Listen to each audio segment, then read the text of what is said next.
All right, this time let's actually Let's actually do the episode we were going to record and not talk instead about. of going off on tangents. Welcome.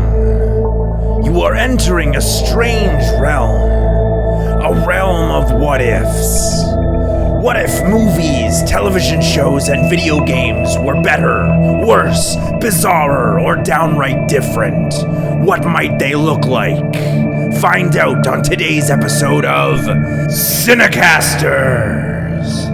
Hello, and welcome to CineCasters, the show where we watch movies, analyze them, take them apart, and try and put them back together again. Trying to analyze what makes them work, what makes them not work, and what could be done differently. I am Nate Draper, and I'm joined as always by my very good friend, Janglez. Yo, what up? And today we are going to be talking about A Bug's Life. A Bug's Life, 1998? I thought it was 96. It could be 98. Could be 96. It's one of those two. One of those it's two. Mid to late 90s, probably late 90s. It might be 98. Pixar movie, directed by John Lasseter. With music Andrew by Randy. Stanton. Yeah, and music Randy by Newman Randy did the Newman. music. Yeah. Great music. This was the second feature-length movie that Pixar did right after Toy Story. Yeah. So they were there's actually a really interesting they have an extra on Disney Plus, which I assume came out with the original DVD, but it's a roundtable discussion between Lasseter, Andrew Stanton, I can't remember what her last name is. She's produced like every Yeah, Pixar she's like on the movie. Disney creative team. I know who you're talking about. And there's another guy whose name I didn't know, but they talk Peter about Doctor? No, not him. It's actually is another one of the producers. I didn't know who it was, but there's the four of them, and they talk about the creative process behind Bug's Life. And there's this really great story that they tell where they went to New York and Andrew Stanton couldn't go to New York with them, and he wanted to go so that he could be on the Today Show. Yeah. And because the Today Show, the way they used to do it is Al Roker would like come out of the studio and talk to people on the street. Yeah.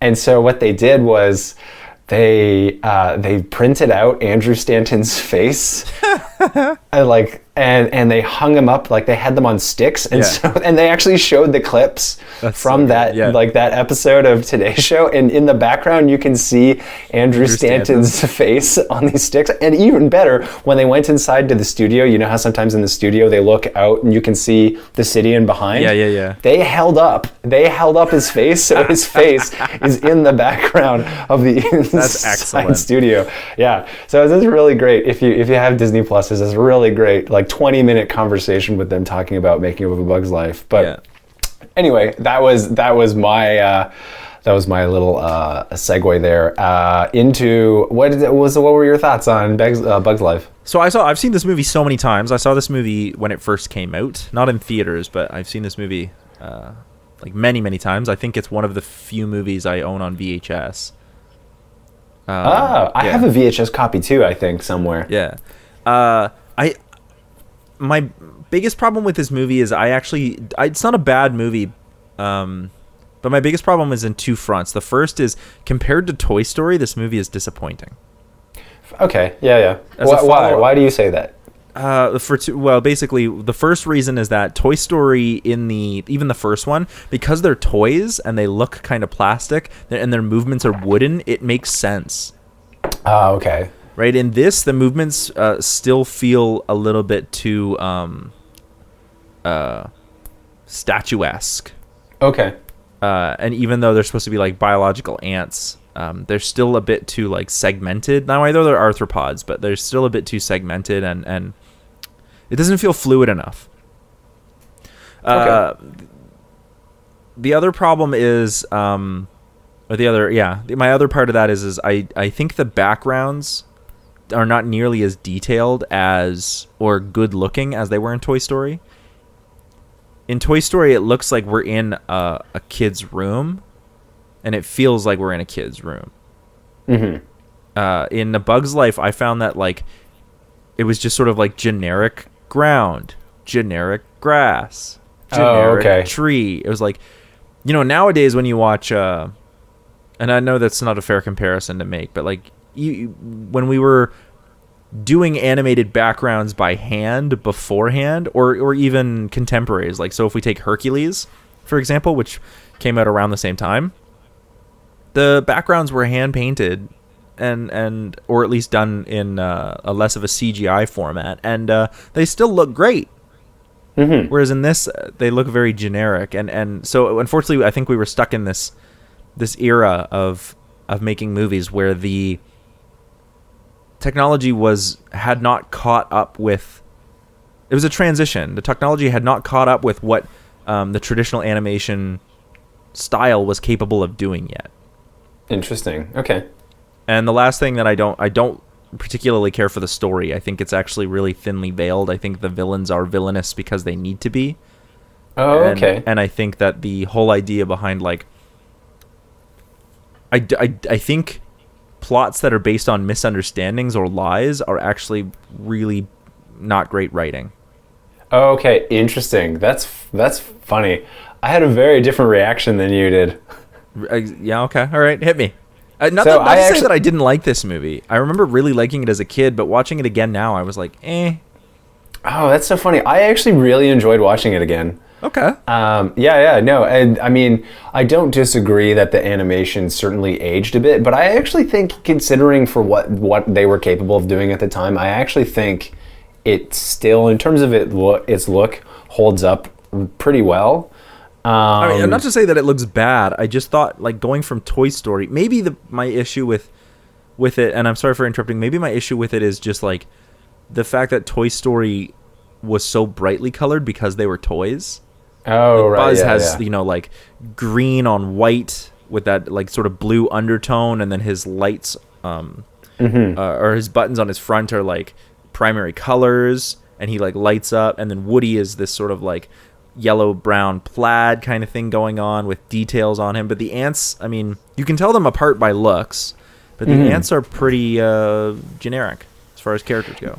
Okay, fair enough. Yeah, they're much less distinct from each other. I think the thing for me, when I remember watching it, the way the lighting interacted with things seemed to be like that. I think there was a certain look to it that I appreciated.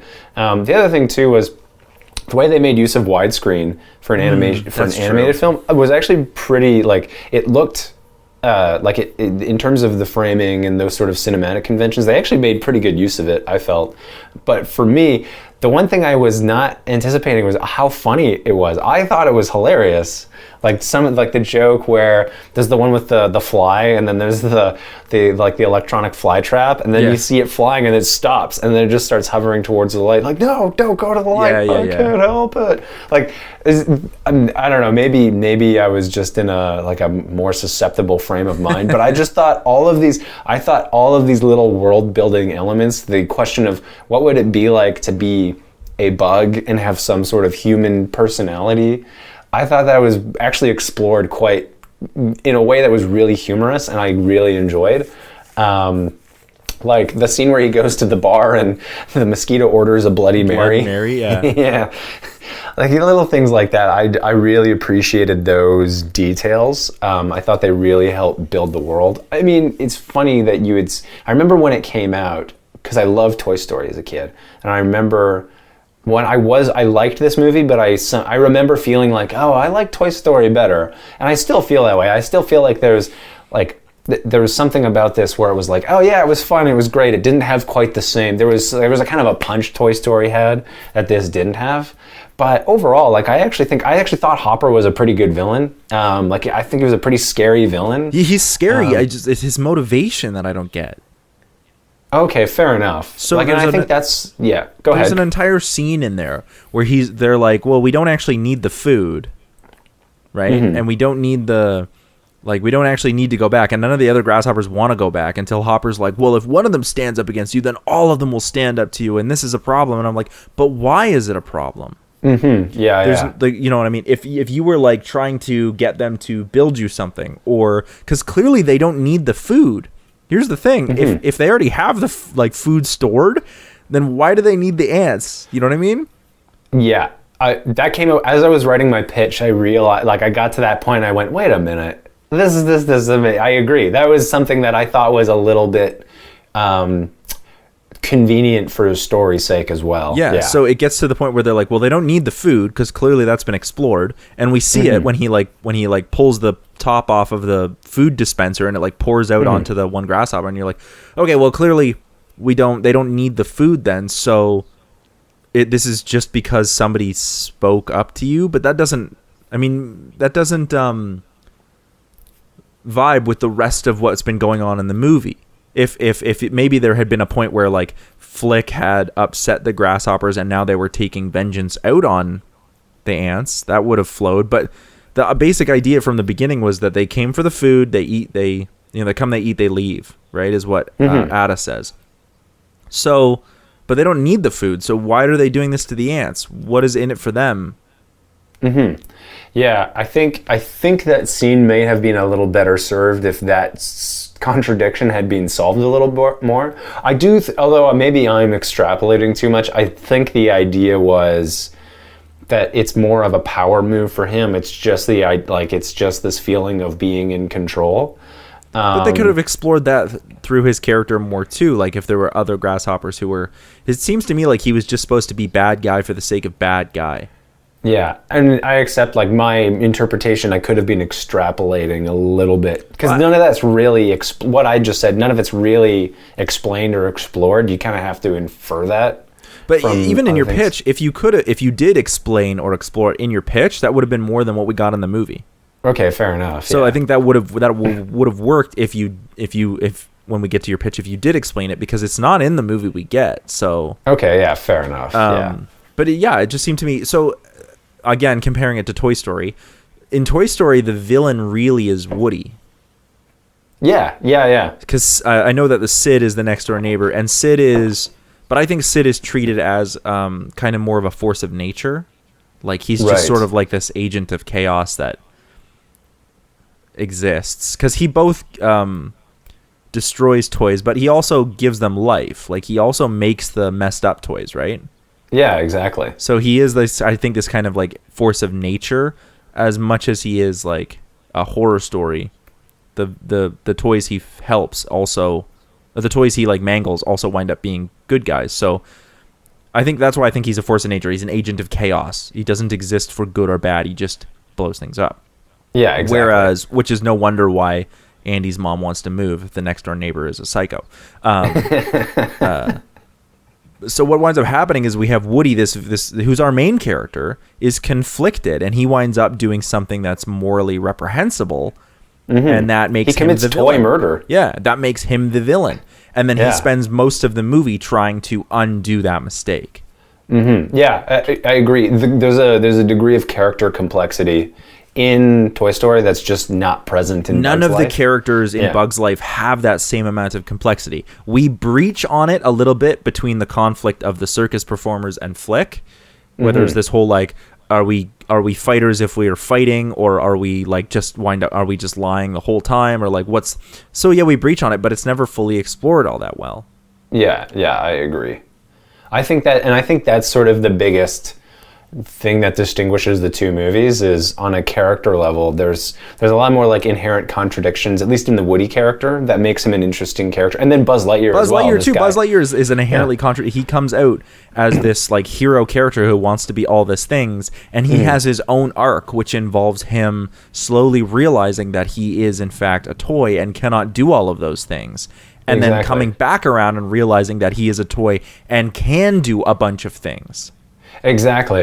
He's sort of like a toy version of Don Quixote. Yeah, he exists in his own reality, and then the whole movie, at least from Buzz's perspective, is that reality being slowly unraveled, and then having to come to terms with who he is. It's very existential, actually.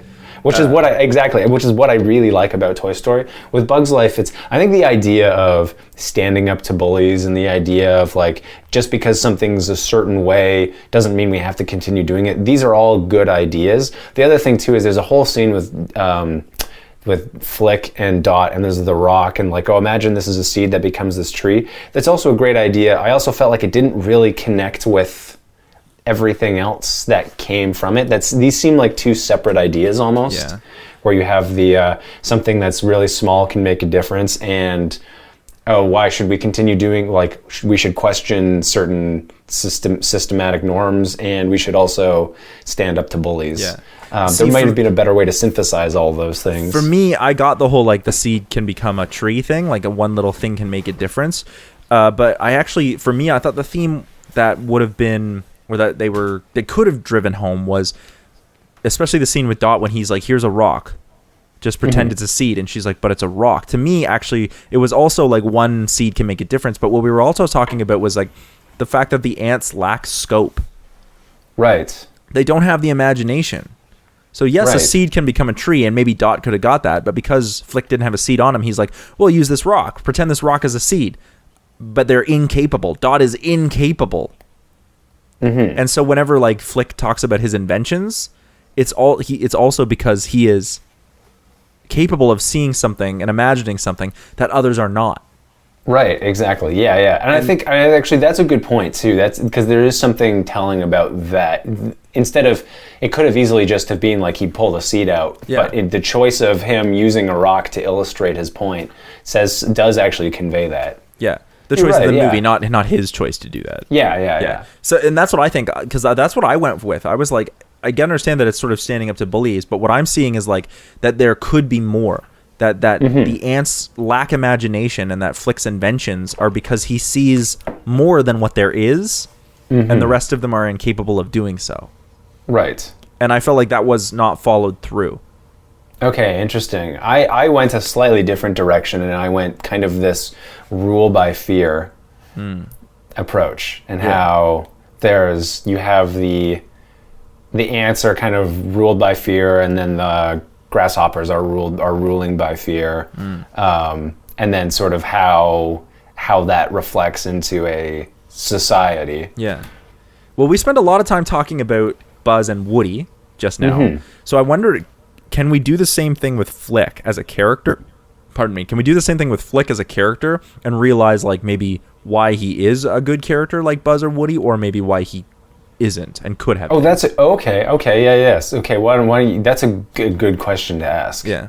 What are your thoughts on that? My thought is that like I think what my problem that I have with Flick and why I don't think he's quite as good is because he doesn't have that central kind of conflict that Buzz and Woody have. Yeah. Basically he's got these ideas, and he's this plucky like I can make a difference, but when he goes out into the city, I understand he's supposed to like never have left the colony, but he is gone from being this like very thoughtful and imaginative person to being easily duped by a bunch of performers. Yeah. Like you'd think that I don't know. I'm torn between the idea of like how smart can he be if he can't see when someone is lying, or if that they're just performing. Yeah, that's a good point. Because I wondered that too, and I felt like the movie gets away with it just because it's so goofy, and it's kind of, there's something more comedic about it. But that was maybe my way of justifying what's a flaw with the movie. Yeah.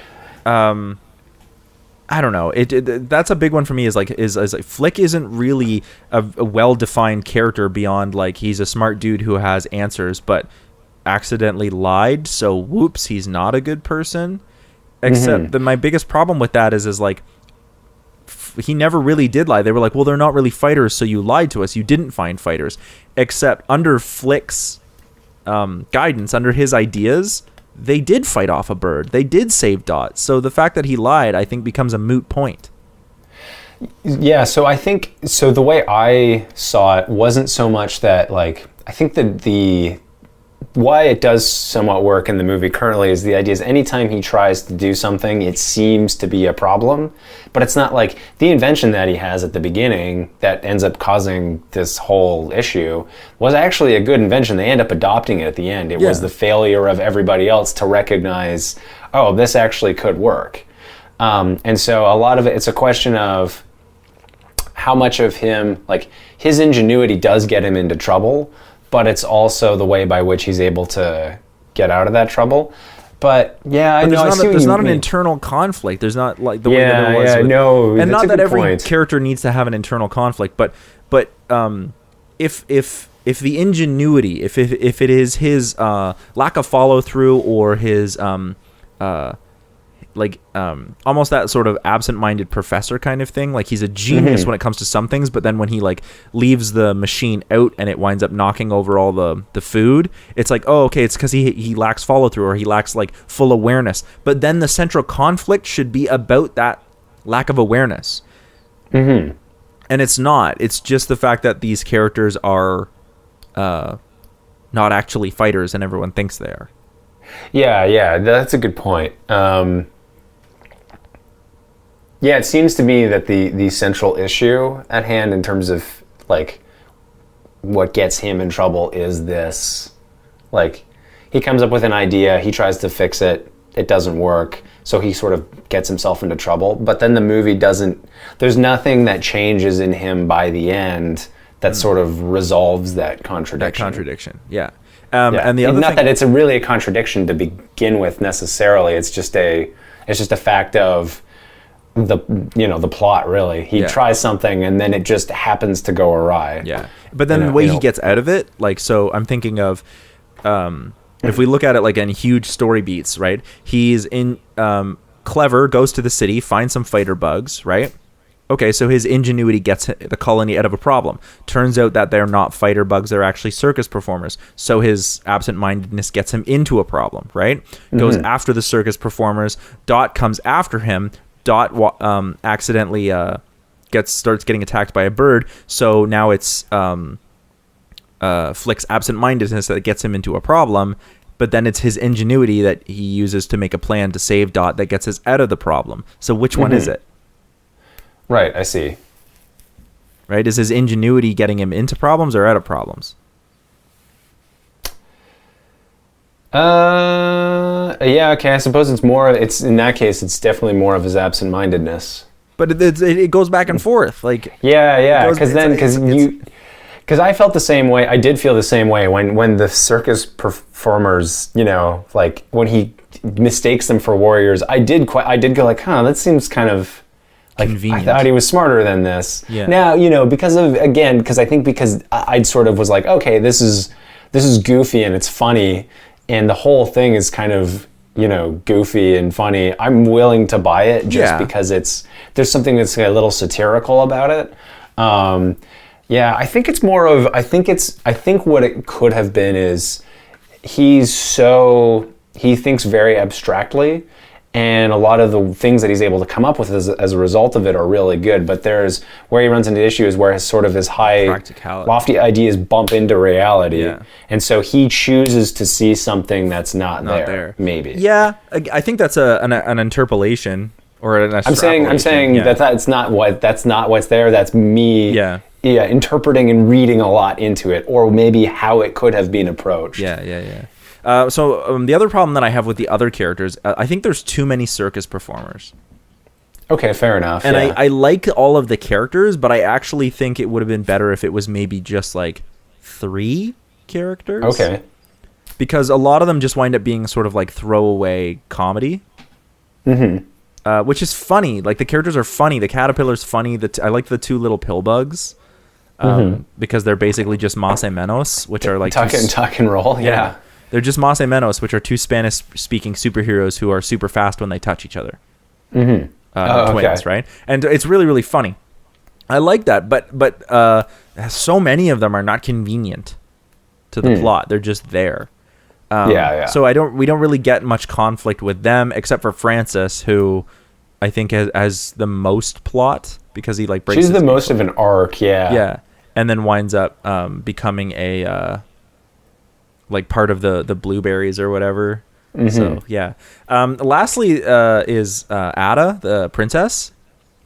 She is presented as supposed to be like this like sort of voice of reason, and I actually find her particularly annoying and somewhat villainous. Yeah, I felt the kind of the love story component didn't have anything to add. No. And I remember as a kid watching it, thinking that, going like, why does this have anything to do with anything? Well, to me, it starts to feel like this age-old problem of gratitude does not equal love. Yeah, he does a bunch of cool stuff, and she's sort of like grateful, and that equals love. But it's like, that's not what love is, and that's not how that works.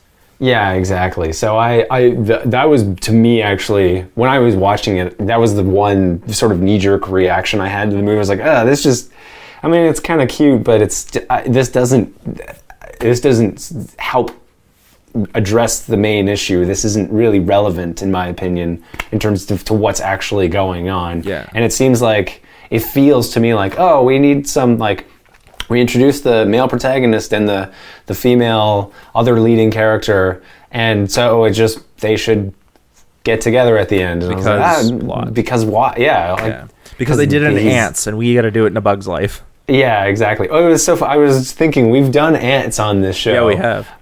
Okay, of the two, Bug's Life or Ants, which one do you think in its current form that you think is stronger? In its current form? Yeah. Okay, so we've talked about this before, but there's something that I call like the CineMasters effect, but the CineCasters effect. Uh-huh. Where like once we pitch it back to each other, it skews how I feel about the movie because I'm attached to my pitch. I really liked my pitch for Ants. Okay. But so I think my pitch for Ants is better than my pitch for A Bug's Life. Okay. But I think A Bug's Life is a stronger movie. Interesting. Yeah, I think Bug's Life is a stronger movie, hands down. Yeah. Like I actually really enjoyed watching it again. Despite its flaws, I actually really, I had a good time watching it again. Now, I did say that I thought Ada was villainous, and I'm going to get into why in my pitch, because I did make her out to be a bit more... She's not the villain, but you'll see what I mean. Okay. When I get into my pitch. So, speaking of which, we're there. Would you like to start, or would you like me to start? Sure, I'll start. I mean, I'm not gonna lie. I don't feel super. I feel mine's okay, but I didn't really resolve. Like I said, I had some trouble doing this because I went. You know what? In my opinion, the movie as it was fine. Okay. Despite its yes, it's not as I think it was. For me, it was good in that it was enjoyable. It was entertaining. It was fun to watch. It was funny, but it didn't have that same, like I said, that same emotional punch that Toy Story had. Mm-hmm. And so I was trying to think of like, what would be the way to do that? So I tried my best. Basically what I did was I started with the whole flick Princess Ada love story. And I thought, okay, what if we just removed one of them? And then I thought, what if Princess Ada basically replaced Flick? Ooh. So in my version, essentially you have the Queen, you have Princess Ada, and you have Dot. But Dot is just slightly younger than Princess. She's not only just slightly, yeah. Just slightly younger, but because Princess Ada is older, she's technically next in line. However, Princess Ada is the one who's like questioning all the ideas and going, why do we do it this way? Maybe there's a better way to do it. And so she's the one at the beginning who shows up with this invention and is like, hey, if we use this thing, we can all be way more productive, and then we'll have more time to actually just enjoy the island. We won't have to spend all summer picking grain for ants. Something goes wrong as a result of this, and they lose the food. Hopper shows up, and he's like, hey, where's our food? And Ada stands up to him and says, like, hey, you can't. I think Hopper would start picking on Dot again, and she goes, hey, don't talk to my sister that way. Anyway, so they're out of food, grasshoppers are angry, and now there's a council to determine, like, okay, what are we going to do? Now, in this case, they're not like, because Ada's the princess, she's not on trial, but what happens is Dot, her little sister, basically gets together with the other members of the council, and basically is like, we should figure out a way, because Ada's not fit to be in charge. I'm technically actually better suited for being in charge than she is. And I think we should try and figure out a way to change that. And it's in here that Ada has the idea to like, oh, what if I go off and like, what if we could just stand up to the grasshoppers so that they wouldn't have to take our food? So it's the same sort of idea. And Dot basically, and the council are like, well, this way we can have her leave, and because she's making a problem for everybody here, we can have her leave, and then this way we can have a way to justify Dot becoming the actual next person in line. Now, so they're okay with this. Ada's like, okay, great, I'm going to go off and I'm going to go find help. And the queen pulls Ada aside and is basically like, it's really dangerous out there. Like, if you can't find anyone, come right back. Like, we get the sense that the queen's not entirely on board with it, but Ada goes off, and the queen basically reams Dot out and is like, I know what you're trying to do. I know you're trying to get rid of your sister, but it's the wrong thing to do. And she's like, reminds her, she's like, I know what you're up to, but Ada's still technically the one who's in charge. So you get the sense that there's a bit of family rivalry here between Ada and Dot. Ada leaves. I couldn't figure out a way to get around the whole circus warrior thing, but she does get these, in this version, she does get these people who are circus performers to come back as warriors. And so it's still the same misconception that way. Now, this time when she gets back, she has the idea for the bird, and she's like, okay, this is what we're going to do. We're going to build this bird. Everyone's on board. More or less plays out the same way. Dot figures out that they're all circus performers, and this time when it's found out, she actually makes it, announces it to everybody and is like, hey, guess what, everybody? So Princess Ada brought back these circus performers, and she did it to try and win all of your favor because she's worried that none of you like her and that you're going to try and boot her away from being heir. So she was really just trying to win your approval so that she can keep her place in the throne. She doesn't care about you. And so this basically in turn convinces everybody, like, now everybody's angry and Dot's making a power play basically. And this is what gets Ada, this is what basically gets Ada to leave. And now she has the entire colony of ants on her side, and now Dot's the one who's in charge. After Ada leaves, the queen dies. Ooh. So now Dot's actually the queen of the colony, and now Dot's really working the colony hard. Because she's really scared. She's worried that the grasshoppers are going to come and they're going to take all the food, and they're not going to have anything left. So so some of the ants are now getting sick and dying because she is working them harder. And she's not able to recognize this. Anyway, despite all this, they're not able to get enough food in time. The grasshoppers come back. And what we've gotten in between here is Hopper and his brother. Hopper's brother has a little bit more self-awareness, and Hopper's brother is now worried that Hopper is going to actually break the promise with his mother and actually kill him. Ooh. Because there's now, so where this would sort of parallel with the grasshoppers the grasshoppers, there's now a power play going on with Hopper and his brother. And even if Hopper's brother is not interested in power, so you have Ada and Hopper's brother who are for them it's not about power, but for whatever reason their siblings have essentially tried to get rid of them. So Hopper's brother realizes that he's the next target. So, but he's not able to, he can't escape, but he can help Dot escape. So he basically, because he finds out that Hopper's going to kill her, and so he's like, you know what? I don't think that what my brother is doing is right, so he helps Dot escape, and then Dot goes and finds Princess Ada, and then basically apologizes and says look, I was scared. I was worried that if you took control, that you would put us in jeopardy. And I was worried that because you have all these radical ideas for change, I was worried that if we did them, that we would make ourselves more vulnerable. And I wanted to prevent that. And so essentially from that point, it plays out the same way. Ada goes back with Dot. They get the bird. They try to fly the bird. The little flea breaks out of the circus cart, lights the bird on fire.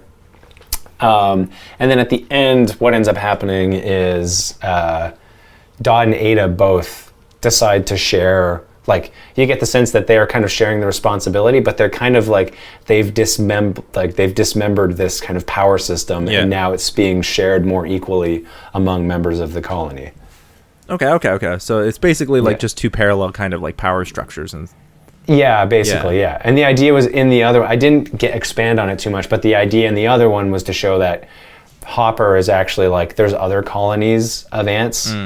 And so they actually do need, you'd make it more clear that they require the food sources for their own survival. And so he's being tough on the ants because that's how they survive. Yeah. So then you wind up with this. He's scared. Yeah. you wind up with this like parallel between like that's how the grasshoppers survive. So there's a power structure between grasshoppers and ants, but then there's like individual power structures between like grasshopper colonies and ant colonies. Exactly. Yeah. The only thing I feel like I didn't quite resolve was the whole like circus warrior thing. Yeah. I couldn't figure that because that almost feels like it doesn't quite fit in this story about power structures, but the other like the ideas between like the power structures between like the grasshoppers and the ants, that was kind of the thing that I thought was, oh, that could be interesting. You could have an interesting parallel where you have Hopper, who's the reason he's being tough on these ants is because he's scared. And then if you could have that kind of reflected, sort of this fear motivating power. Yeah, exactly. That's a better motivation already. Yeah. That's good. I like that. Okay, thank power you. Structures. Yeah. The only thing I wish I could have figured out how to do better was the whole warrior troop thing. I couldn't quite figure out a way. I still think I run into that problem too because anyway, I'll get into it. So my movie starts out the same way with the ants collecting food, and eventually like they're not really rushing, but they're like just working like ants do. Eventually the camera settles on Flick, who's gathering food. But he's doing it with a strange machine that he's invented, and we see the stalks are falling on the princess Ada, and she learns like as she's learning to take over for her mother. Ada and the other friend, is it Ada or Ada? I think it's Ada. I'm not sure actually. Whatever. So Ada and the other ants are frustrated with Flick as he's like slowing down food production that they need in order to make it through the winter. But Flick is like all we do is think short term about like how much food we need for winter.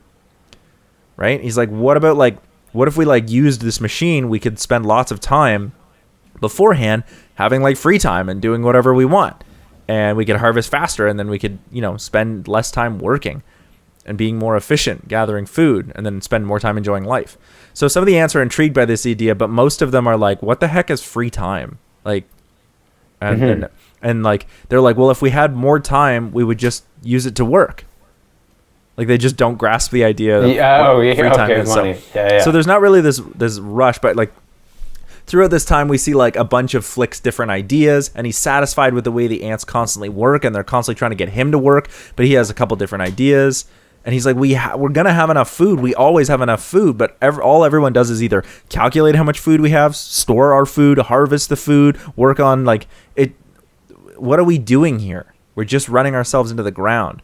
So so they basically just don't have this idea of time off. So the queen and princess also say that like we don't have time to worry about like constantly fixing your problems. Like we have a whole colony to worry about. We can't spend all our time solving problems that are just yours. And all of a sudden some other insects come to the island, and among them is a grasshopper, and they say that grasshoppers have started changing. And they're devouring everything in their path for some reason. They're like raising fields, so one of the insects that is a grasshopper starts to change. He's explaining like they're called locusts. This is a thing that happens to grasshopper, and then it starts to change. He starts to change and becomes a locust and starts eating, but it's only one right now. And so they're trying to like fight off. The ants are trying to fight off this one locust from eating all of their food, and Flick comes up with a plan, and he's like, yo, we'll put some food in this trap and we'll bait it, and the locust will go for it. But they're like, we can't give up any of our food. We're not going to do that. Like, we're not going to bait our food. So the trap sort of half works, but then doesn't work because they wouldn't help him out with it. And then, but inadvertently in that process, they do wind up capturing the locust, but it's not Flick's trap. And so everyone's like, your trap didn't help. And he's like, well, that's because it wasn't set up properly, because nobody like would help me. You wouldn't give me the food that I needed. And they're like, no, it just wasn't useful. But now they know that there's this threat. These locusts are going to come, and basically they're going to destroy all the fields and whatnot. And they have this captured locust that they bring inside the colony to like keep it safe, because they're not going to kill it. So with the threat of the locust, they're like trying to come up with different ideas of what they can do. And Flick's like, well, I've got some ideas. And he starts, but nobody wants to listen to him. So finally, Flick is just like, fine, you know what? What if we just like went out and got some bugs to fight them? And the princess is like, you know what? That's actually a really good idea. Why don't you go and find those bugs and we'll work on defenses here. But really what she wants to do is get rid of him. Right. So he's like, oh, really? Okay, all right. And she's like, yeah, you know what? That could really work, Flick. So, like, you go do that. We'll give you the supplies. You go do that. And he's like, oh, maybe people are finally going to listen to me. So he gets the pack run, and he starts to leave and goes out. And they're like, great, now we can finally, like, keep harvesting to get more food so that they don't destroy the island. So Flick goes off, and he doesn't need to go to a city because basically really early on he finds a lone cricket named Ivan. And Ivan uses his cricket legs to tell songs of the great stories and battles he's been in as an adventurer. And Flick is like, whoa, this sounds like the guy. And he's like, Ivan, do you think you could defeat the locusts? And Ivan's like, well, of course I could defeat the locusts, but I would need an army to do it. And Flick is like, well, I think I actually have an army if you could defeat the locusts. And Ivan's like, lead on. So they basically come back to the colony, and Flick is welcomed back, even though like they didn't really want him to come back. But he brought Ivan, and Ivan is immediately popular because of his tales. And all the things he sells. And he tells them, begins on a story about how he helped fortify a fortress's defense in a battle that he was in. And Flick is like, wait a second. That was my idea. And he goes to Ivan and is like, what the heck? And Ivan's like, yeah, no, I'm just a bard. I just tell stories. I haven't done any of this stuff. And Flick is like, but what Flick notices is that they really listened to Ivan because he's a good storyteller. And so he's like, well, I've got an idea. And he starts telling Ivan what to like sing and say in his stories that are based on Flick's ideas. And then Ivan just tells them as if they were his own. But the ants start listening. And basically what happens is they start implementing some of these ideas. And Ivan and Flick even start giving them ideas on like how to harvest better. Because these are all Flick's ideas. But they listen to Ivan. And the ants start having a bit more free time. And in their free time, they listen to Ivan's stories. Ada, whatever. The princess sees that the ants are like spending more time listening to Ivan and looking forward to it when they could be working. And so she basically is like, I think the ants are becoming distracted. Like, we're making good time, but before the locusts come, like, I think we're set, but they're too distracted. They don't want to work anymore. They want to do other things. So she goes to try and talk to Ivan about telling less stories so that the ants will work more. And she overhears Flick and Ivan talking and realizes that Ivan is not a fighter at all, but just a storyteller. So she calls both of them out for being liars. And that Flick knew, she was like, I knew you would never be able to come back with a fighter bug. That's why I sent you out to like get you rid of it. And now we have all these ludicrous ideas that aren't even real. They're just your ideas. They're not like from a real fighter or a real strategist. But Flick is like, hang on a sec, you never believed me? You're the liar. You never believed in any of my ideas, but when you thought they were someone else's, that's bullshit. Right? Like, you call me a liar, but you're supposed to look after the needs of the colony, and that includes the individual. You've neglected to see that, yeah, people want to spend free time doing things so that they're not always working. Otherwise, we'll drive ourselves into the ground. You've neglected my needs as a person, and you've neglected every other individual's needs for the sake of the colony. But he basically is like, I'm leaving. Like, this is BS. I'm leaving. So the colony reverts back to normal. All of the ideas have gone to the wayside and they go back to the way that things have always been done, and they're harvesting all the methods but some of the ants are sort of like, man, we really kind of liked listening to Ivan's stories and not having to work all the time.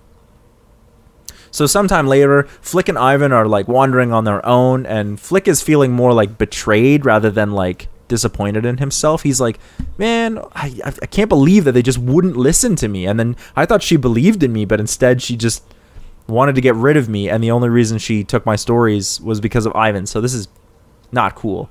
And then a cloud rolls overhead, and it looks like it's going to rain, because I like the idea of pathetic fallacy. But when they look up, it's not a rain cloud, but a cloud of locusts. Oh. So with nothing to do but wait, Ivan begins... Like, they're just hiding. They're just like, all we can do is wait. Ivan begins playing a tune, and Flick is listening, but as they look back, they actually see 2 or 3 locusts have stopped eating and are listening. Ah. They're distracted. And this gives Flick an idea. So they run back to the colony. The locusts and the colony are like disorganized chaos. Ada is panicking and has no idea what to do, but Flick comes in and starts getting the ants organized and defending the food stores rather than trying to save the whole island. They're like, we have enough food inside. If we can keep them from getting inside, we're safe. Ivan, on the other hand, finds the locusts that the ants had captured earlier and begins to play it a song, and the locust stops what it's doing and just listens.